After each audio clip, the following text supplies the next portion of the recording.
The virus is spreading, and of course, we know that it's spreading in Arizona. COVID-19 remains widespread in the United States. Cases are rising nationwide, and no state is spared. So the decisions that I am going to make are going to be reflective of Arizona and Arizona exclusively.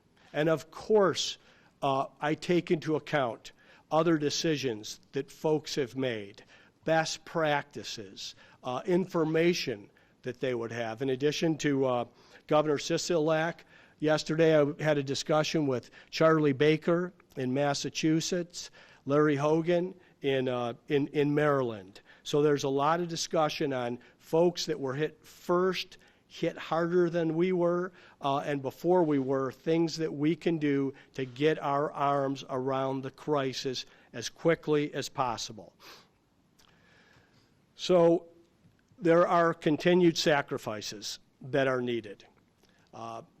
Someone sent me a meme a few days ago, and it showed a bunch of infantrymen storming Normandy Beach. And it basically said, our grandfathers stormed Normandy to defeat the Nazis.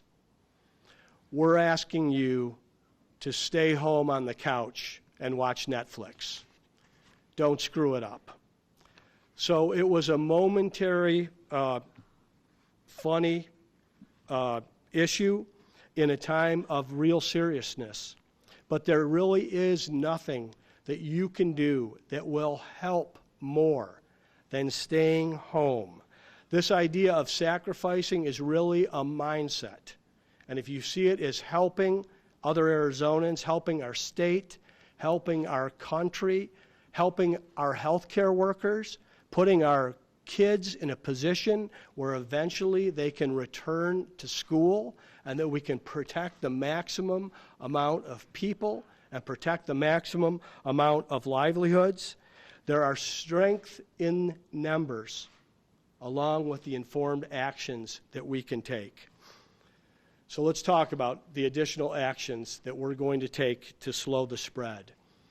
And like I said, I hear the differing opinions and listen to the criticism as well. These decisions have not been made willy-nilly. These decisions have been targeted at large group gatherings and places of higher risk.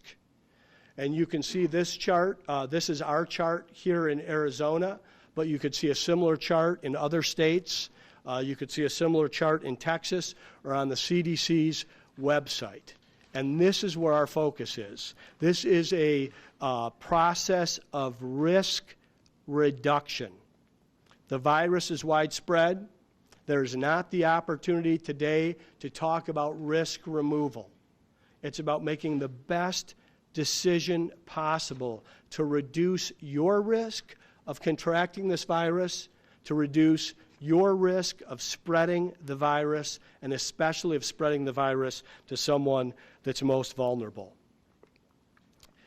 Today, there's a new executive order that will limit indoor dining to less than 50% occupancy.